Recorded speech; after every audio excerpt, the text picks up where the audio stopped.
ये कमजोर सा आदमी पागलों की तरह अपनी जान बचाकर भाग रहा होता है। भागते भागते वह एक रेलवे ट्रैक के पास पहुंच जाता है। तभी उसे दूर से आती गाड़ियों की तेज आवाज सुनाई देती है।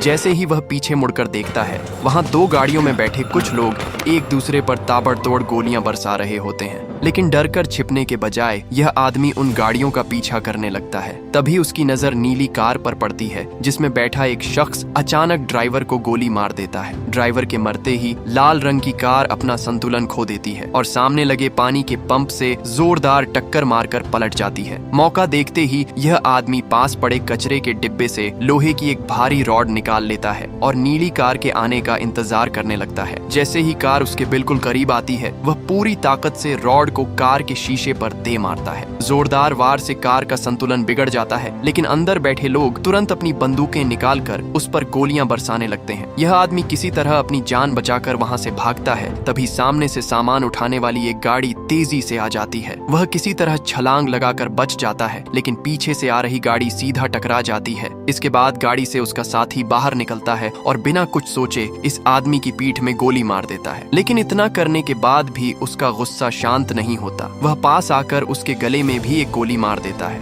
और उसे वहीं मरने के लिए छोड़ देता है। लेकिन किस्मत से यह आदमी अभी जिंदा होता है। उसे बेहद गंभीर हालत में तुरंत अस्पताल पहुंचाया जाता है, जहां डॉक्टर बिना समय गंवाए उसे ऑपरेशन थिएटर में ले जाते हैं। उधर अस्पताल की लॉबी में उसकी पत्नी सिया रोते हुए उसके ठीक होने का इंतजार करती रहती है। तभी डिटेक्टिव डेनिस वहां आता है और अपना कार्ड छोड़कर चला जाता है। काफी समय बाद आखिरकार वह आदमी होश में आता है, लेकिन होश में आते ही उसे पता चलता है कि गोलियों ने उसके शरीर के साथ साथ उसकी आवाज भी छीन ली है। अब वह बोल नहीं सकता। डॉक्टर उसे एक इलेक्ट्रॉनिक बोलने वाला डिवाइस देते हैं, लेकिन अपनी हालत देखकर वह बुरी तरह टूट जाता है और गुस्से में उस डिवाइस को दूर फेंक देता है। सिया तुरंत उसे गले लगाकर संभालने की कोशिश करती है। कुछ समय बाद उसे अस्पताल से छुट्टी मिल जाती है। घर लौटते वक्त रास्ते में उसकी नजर पार्क में खेल रहे एक पिता और उसके बच्चे पर पड़ती है। बच्चे को देखकर उसके अंदर दबा हुआ दर्द फिर से जाग उठता है। घर पहुंचने से पहले सिया उसकी तरफ झुककर उसके गाल पर प्यार से किस करती है, लेकिन जैसे ही वह घर के अंदर कदम रखता है, उसके पुराने दिनों की यादें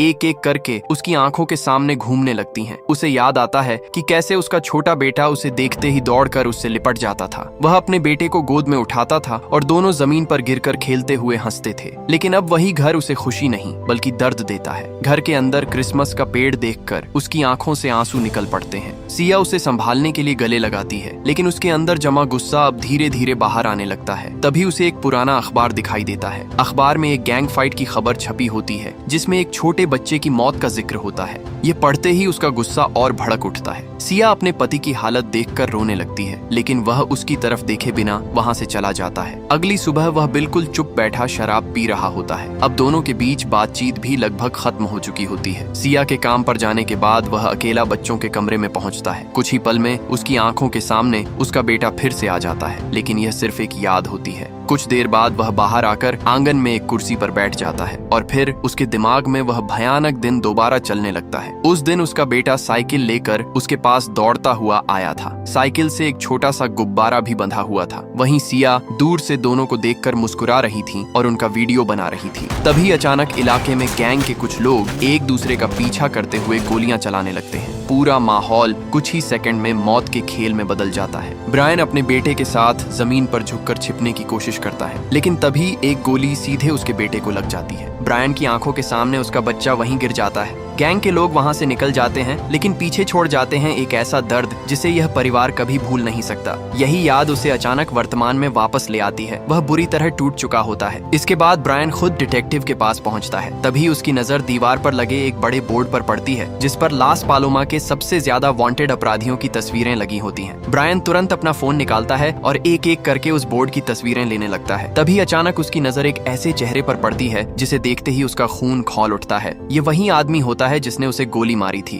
तभी डिटेक्टिव अपने ऑफिस से बाहर निकलता है, लेकिन उससे पहले कि वह ब्रायन तक पहुंच पाता, ब्रायन बिना कुछ कहे वहां से निकल जाता है। घर पहुंचते ही वह उस गैंग लीडर की फोटो निकालकर अपने बनाए हुए बोर्ड पर लगा देता है। उसके आसपास गैंग के दूसरे सदस्यों की तस्वीरें लगी होती हैं। अब ब्रायन ने ठान लिया होता है कि वह एक एक करके इन सभी लोगों तक पहुंचेगा। वह कैलेंडर पर एक तारीख को घेर देता है। यही वह दिन होता है जब वह अपना बदला शुरू करने वाला था। इसके बाद ब्रायन रोज घंटों घंटों एक्सरसाइज करने लगता है। पहले उसका शरीर कुछ ही देर में जवाब दे देता था, लेकिन अब वह दर्द की परवाह के बिना खुद को पहले से ज्यादा मजबूत बनाने में जुट जाता है। वह चाकू से हाथापाई करने की तकनीकें सीखने वाली वीडियो देखता है, फिर वो बार बार डमी पर वार करता है, उसे गिराता है और फिर उठाकर दोबारा हमला करता है। सिया दूर खड़ी होकर यह सब देखती रहती है। उसके चेहरे पर साफ दिखाई देता है कि वह अपने पति को इस रास्ते पर जाते देखकर अंदर से टूट रही है, लेकिन ब्रायन को अब किसी की परवाह नहीं होती। वह लगातार सिटअप्स करता है, भारी वजन उठाता है और अपने शरीर को बदले के लिए तैयार करता रहता है। इसके बाद वह एक पुरानी और लगभग कबाड़ बन चुकी लैम्बोर्गिनी खरीदता है। ब्रायन उसे अपने हिसाब से बदलना शुरू कर देता है। वह गाड़ी के अंदर और बाहर लोहे की मजबूत प्लेटें लगाता है। सिया यह सब देखकर आखिरकार अपने आंसू रोक नहीं पाती, लेकिन ब्रायन फिर भी नहीं रुकता। कुछ समय बाद वह शूटिंग रेंज पहुंचता है और वहां बंदूक चलाने की ट्रेनिंग लेने लगता है। धीरे धीरे उसका निशाना बेहतर होता जाता है। वह एक पंप एक्शन शॉटगन भी लेता है और उसे चलाने की पूरी प्रैक्टिस करता है। इसके बाद वह पुलिस रेडियो की गतिविधियों पर नजर रखने लगता है। जैसे ही शहर में किसी गैंग से जुड़ी गोलीबारी होती, उसे पता चल जाता कि पुलिस किस जगह पहुंच रही है। उसी दिन सिया उसे आखिरी बार गले लगाती है। फिर सिया अपना सामान पैक करती है और घर छोड़कर चली जाती है। ब्रायन उसे रोकने की कोशिश तक नहीं करता और अगले ही पल वापस अपने ट्रेनिंग रूम में चला जाता है। वह डमी के सामने खड़ा होकर उस पर पूरी ताकत से हमला करने लगता है। इसके बाद वह अपनी लैम्बोर्गिनी लेकर ड्राइविंग की प्रैक्टिस शुरू करता है। वह तेज रफ्तार में गाड़ी को मोड़ने और ड्रिफ्ट करने की कोशिश करता है, लेकिन बार बार उसका संतुलन बिगड़ जाता है। लेकिन वह हार नहीं मानता और कई महीने बीत जाते हैं। अब ब्रायन पहले से कहीं ज्यादा मजबूत और खतरनाक हो चुका होता है। वह दूर से गैंग के लोगों पर नजर रखने के लिए एक ऊंची जगह चुनता है, कैमरे से उनकी तस्वीरें खींचता है और उनकी हर गतिविधि को नोट करता रहता है। इसके बाद वह अपनी कार के पास खड़ा होता है। तभी उसकी नजर कुछ गैंग सदस्यों पर पड़ती है और फिर वही आदमी दिखाई देता है जिसने ब्रायन को गोली मारी थी। ब्रायन का गुस्सा तुरंत भड़क उठता है, लेकिन सबसे अजीब बात यह होती है कि वह गैंग लीडर बच्चों के बीच खड़ा होकर उनके साथ हंस रहा होता है। यह देखकर ब्रायन अपनी जेब से चाकू निकाल लेता है। वह कुछ सेकंड तक उसे मारने के बारे में सोचता है, लेकिन फिर खुद को रोक लेता है और उस आदमी को अपनी कार में बैठकर जाते हुए देखता रहता है। तभी गैंग का एक सदस्य और बॉस की लड़की ब्रायन से टकरा जाते हैं। गैंग का आदमी ब्रायन को जमीन पर गिरा देता है। इसके बाद बॉस की लड़की पूरी ड्रिंक ब्रायन के ऊपर उड़ेल देती है। फिर दोनों वहां से ऐसे चले जाते हैं जैसे ब्रायन उनके लिए कुछ भी नहीं था। लेकिन घर पहुंचकर ब्रायन सीधे अपने ट्रेनिंग रूम में जाता है। वह गैंग लीडर की तस्वीर दीवार से निकालता है और उस पर चाकू दे मारता है। अब वह इंतजार नहीं करना चाहता था।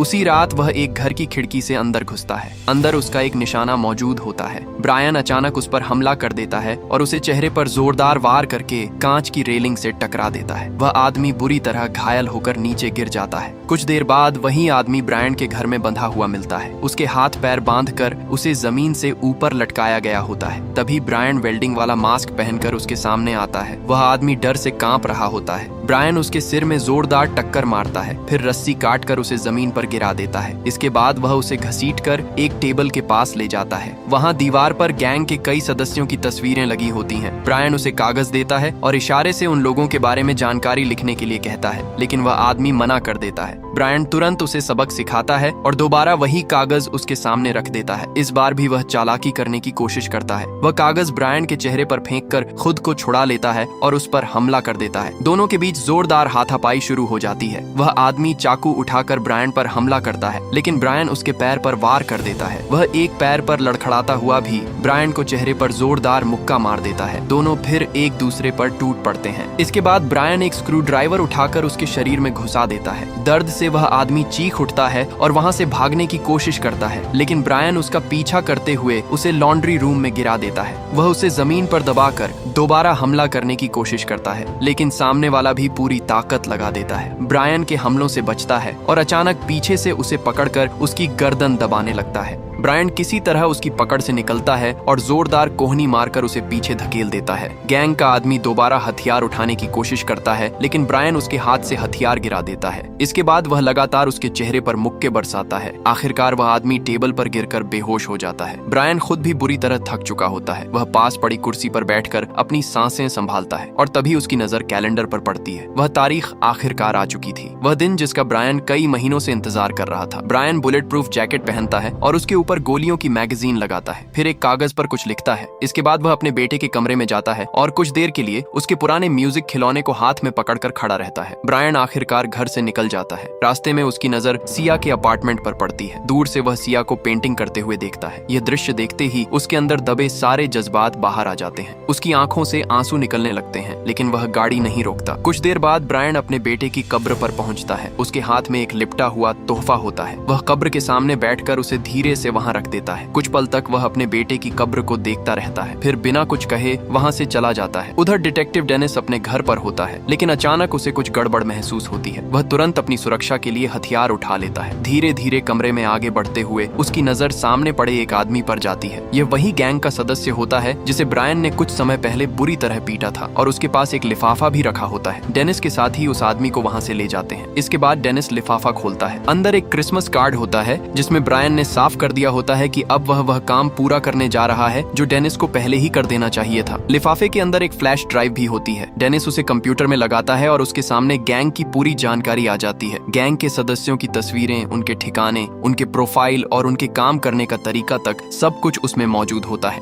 उधर ब्रायन अपनी कार में शहर की सड़कों पर घूम रहा होता है और पुलिस की रेडियो फ्रीक्वेंसी सुनकर अलग अलग अपराध वाली जगहों की जानकारी ले रहा होता है। तभी रास्ते में उसकी नजर एक लड़की पर पड़ती है जिसे कुछ बदमाश घेर कर उसका सामान छीन रहे होते हैं। ब्रायन पहले बिना रुके वहां से निकल जाता है, लेकिन कुछ दूर जाने के बाद वो अपनी कार घुमाकर वापस आता है और बदमाशों को कार और दीवार के बीच बुरी तरह दबा देता है। उनमें से एक पर चाकू से हमला कर देता है। बदमाश उसकी कार की छत पर चढ़ जाता है, लेकिन ब्रायन गाड़ी तेज रफ्तार में सड़क पर ड्रिफ्ट करने लगता है। अचानक बदमाश खिड़की से बंदूक निकालकर ब्रायन पर निशाना साधता है। ब्रायन तुरंत ब्रेक लगाता है, उसका संतुलन बिगाड़ता है और बंदूक छीनकर उसी पर गोली चला देता है। यह खौफनाक नजारा देखकर ब्रायन खुद भी बुरी तरह घबरा जाता है और कुछ ही पल बाद उसे उल्टी हो जाती है। इसके बाद वह गैंग के ठिकाने के पास पहुंचता है और उनके एक मारे गए साथी की कटी हुई उंगलियां उनके इलाके में फेंक देता है। गैंग लीडर को जैसे ही ये खौफनाक निशान मिलते हैं, वह तुरंत अपने लोगों को दूसरे इलाके में भेजता है और वहां गैंग वॉर शुरू हो जाती है। गैंग के लोग एक दूसरे पर अंधाधुंध फायरिंग करने लगते हैं और इस गोलीबारी में कुछ पुलिस वाले भी इसकी चपेट में आ जाते हैं। तभी ब्रायन अपनी कार लेकर उस इलाके में पहुंच जाता है। वह गाड़ी चलाते हुए गैंग के कई सदस्यों को निशाना बनाना शुरू कर देता है, लेकिन तभी गैंग का एक सदस्य दूर से ब्रायन की पूरी हरकत को कैमरे में रिकॉर्ड कर लेता है। वह वीडियो सीधे गैंग लीडर तक पहुंच रहा होता है। बॉस अपने ठिकाने पर बैठकर लाइव वीडियो में देख रहा होता है कि ब्रायन आगे बढ़ता रहता है और रास्ते में आने वाले कई दुश्मनों को गोली मार देता है। तभी उसे एक घायल महिला पुलिस अधिकारी दिखाई देती है। ब्रायन तुरंत गाड़ी रोकता है और उसे अपनी कार में बैठने का मौका देता है, लेकिन जैसे ही वह अधिकारी कार तक पहुंचती है, पीछे से चली गोली उसे फिर घायल कर देती है। ब्रायन उसे बचाने की पूरी कोशिश करता है, लेकिन वह अधिकारी दम तोड़ देती है। ब्रायन कुछ पल के लिए उसे देखता रहता है और फिर वहां से निकलने लगता है। तभी उसकी नजर उस आदमी पर पड़ती है जो पूरी घटना का लाइव वीडियो गैंग लीडर तक पहुंचा रहा था।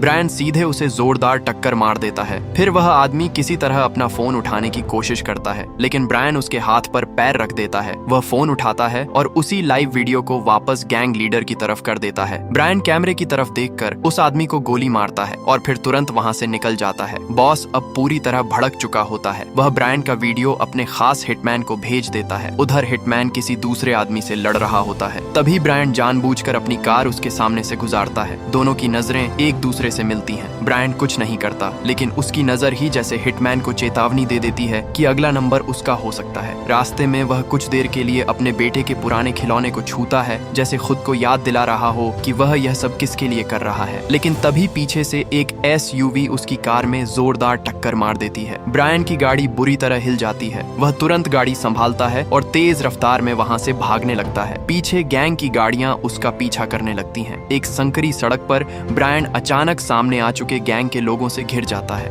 वह बिना समय गंवाए फायरिंग शुरू कर देता है। फिर अपनी गाड़ी को एक शानदार ड्रिफ्ट देते हुए SUV के बिल्कुल बगल में ले आता है और एक गैंग सदस्य को गोली मार देता है। इसके बाद वह पूरी रफ्तार से आगे निकल जाता है। ब्रायन आगे एक बेहद संकरी गली में पहुंचता है, लेकिन वहां एक कार और 3 गैंग के सदस्य उसका रास्ता रोक देते हैं। वह तुरंत फायरिंग शुरू कर देता है। गैंग के लोग छिपने लगते हैं और इसी मौके का फायदा उठाकर ब्रायन अपनी गाड़ी से सामने खड़े ट्रक को जोरदार टक्कर मारता है। वह ट्रक को रास्ते से हटाने की कोशिश करता है। तभी पीछे से SUV आ जाती आती है और सीधे ब्रायन की कार में टक्कर मार देती है। इस जोरदार टक्कर से ट्रक थोड़ा आगे खिसक जाता है, लेकिन एसयूवी फिर उसके पीछे लग जाती है। कुछ ही देर बाद एसयूवी तेज रफ्तार में सामने से आ रही एक वैन से टकरा जाती है। ब्रायन वहां से निकल जाता है, लेकिन एक बाइक सवार अभी भी उसका पीछा कर रहा होता है। लेकिन ब्रायन उसका हाथ पकड़ लेता है और दोनों के बीच चलती कार पर ही खींचतान शुरू हो जाती है। आखिरकार ब्रायन उसे बाइक से नीचे गिरा देता है, लेकिन वह आदमी कार के दरवाजे से लटक जाता है। ब्रायन तेजी से गाड़ी को सड़क के किनारे लगे एक खंभे की तरफ ले जाता है। अगले ही पल वह खंभा बाइक सवार से टकराता है और वह बुरी तरह दूर जा गिरता है। उधर गैंग का हिटमैन भी एक पलटी हुई कार से बाहर निकलने की कोशिश कर रहा होता है। दूसरी तरफ डिटेक्टिव डेनिस पुलिस रेडियो की खबरें सुन रहा होता है और साथ ही ब्रायन द्वारा दी गई फाइलों को ध्यान से देख रहा होता है। अब डेनिस को समझ आने लगता है कि ब्रायन अकेले ही पूरे गैंग की जड़ तक पहुंच चुका है। उधर गैंग के मुख्य ठिकाने पर बॉस अपनी सो रही गर्लफ्रेंड को उठाता है। उसे अंदाजा भी नहीं होता कि नीचे उसके लोग किस मुसीबत में फंस चुके हैं। इधर ब्रायन मारे गए एक गैंग सदस्य का फोन उठाता है। फोन में उसे बॉस के कई मैसेज दिखाई देते हैं, जिसमें वह अपने सभी लोगों को बेस पर बुला रहा होता है। ब्रायन के चेहरे पर फिर वही गुस्सा लौट आता है। वह अपना कोट कंधे पर डालता है, बाइक उठाता है और सीधे गैंग के ठिकाने की तरफ निकल पड़ता है। कुछ ही देर में गैंग की कई गाड़ियां बेस की तरफ तेजी से पहुंचती हैं। उसी समय ऊपर लगा बड़ा स्लाइडिंग गेट बंद होना शुरू हो जाता है, लेकिन ब्रायन अपनी बाइक की रफ्तार बढ़ा देता है और गेट पूरी तरह बंद होने से ठीक पहले अंदर घुस जाता है। तभी ब्रायन दूर से फायरिंग शुरू कर देता है। सभी लोग घबराकर इधर उधर भागने लगते हैं। ब्रायन अपना बैग खोलता है और उसमें से पंप एक्शन शॉटगन निकालता है। फिर उसकी नजर अपनी बाइक के लीक होते पेट्रोल टैंक पर पड़ती है।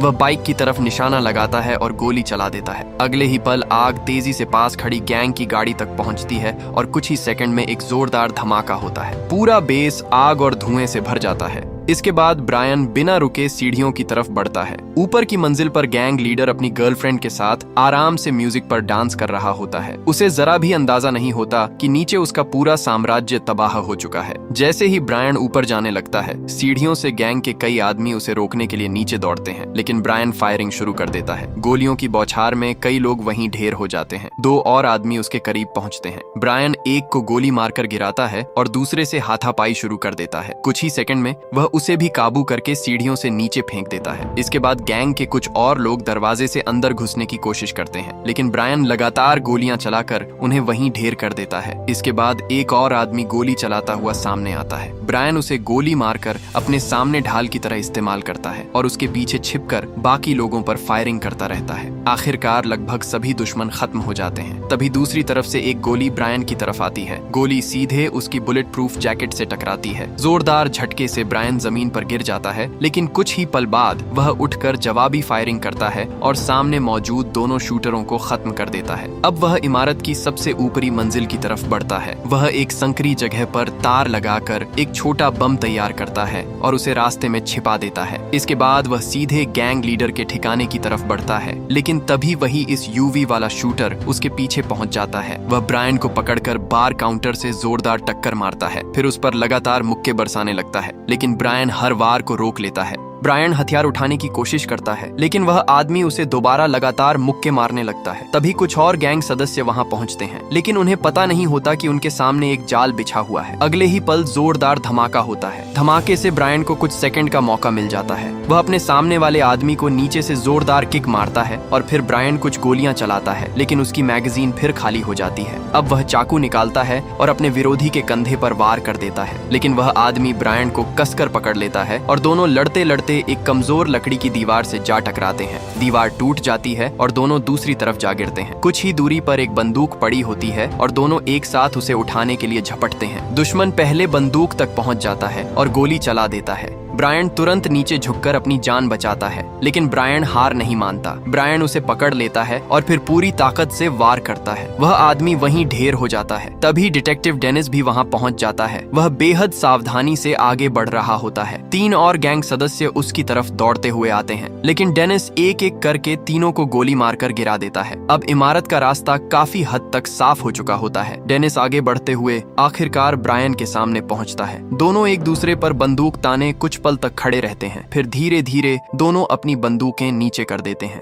अब उन्हें समझ आ जाता है कि दोनों का दुश्मन एक ही है, लेकिन तभी गैंग लीडर की गर्लफ्रेंड वहां पहुंच जाती है और दोनों पर गोलियां चला देती हैं। ब्रायन जवाबी फायरिंग करता है, लेकिन एक गोली उसे लग जाती है और वह जमीन पर गिर जाता है। डेनिस भी गोली चलाने की कोशिश करता है, लेकिन उसे भी छिपना पड़ता है। कुछ देर बाद डेनिस ब्रायन की तरफ इशारा करता है। ब्रायन धीरे धीरे रेंगते हुए एक बंदूक तक पहुंच जाता है। वह चुपचाप गैंग लीडर की गर्लफ्रेंड के पीछे पहुंचता है और बंदूक उसकी कनपटी पर तान देता है, लेकिन न जाने क्यों ब्रायन ट्रिगर नहीं दबाता। उसे शायद आखिरी पल में भी अपने अंदर के इंसान की आवाज सुनाई देती है, लेकिन सामने वाली को जरा भी रहम नहीं आता और ब्रायन पर लगातार 2 गोलियां चला देती है। इसके बाद वह डेनिस की तरफ मुड़कर उस पर भी 2 गोलियां चला देती है, लेकिन अपने साथी को घायल देखकर ब्रायन बंदूक से एक ही फायर में गैंग लीडर की गर्लफ्रेंड को खत्म कर देता है। अब ब्रायन बुरी तरह घायल और लंगड़ाते हुए आखिरकार गैंग लीडर के कमरे तक पहुंच जाता है, लेकिन गैंग लीडर ब्रायन से पहले गोली चला देता है। गोली लगते ही ब्रायन बुरी तरह पीछे गिरता है और घुटनों के बल आ जाता है। गैंग लीडर उसके पास आता है और आखिरी गोली चलाकर उसका काम तमाम करने वाला होता है, लेकिन तभी पीछे से डिटेक्टिव डेनिस लगातार गोलियां चलाकर गैंग लीडर को पीछे से ढेर कर देता है। इसके बाद ब्रायन उस पर लगातार मुक्के बरसाने लगता है। वह रुकने का नाम नहीं लेता। आखिरकार ब्रायन उसके गले को दोनों हाथों से पकड़ लेता है और पूरी ताकत से दबाने लगता है। उसी वक्त उसके दिमाग में अपने बेटे की पुरानी यादें दौड़ने लगती हैं। उसे अपने बेटे का हंसता हुआ चेहरा दिखाई देता है और इन्हीं यादों के बीच ब्रायन अपनी बची हुई सारी ताकत लगाकर गैंग लीडर का गला दबाता रहता है। कुछ ही देर में उसकी छटपटाहट कम होने लगती है और आखिरकार वह बिल्कुल शांत पड़ जाता है। ब्रायन का बदला पूरा हो चुका था, लेकिन इस जीत की कीमत बहुत भारी थी। पूरी इमारत में चारों तरफ तबाही मची होती है। ब्रायन वहीं जमीन पर गिर जाता है। डिटेक्टिव डेनिस उसके पास आकर बैठ जाता है और इसी के साथ ये कहानी यही खत्म होती है।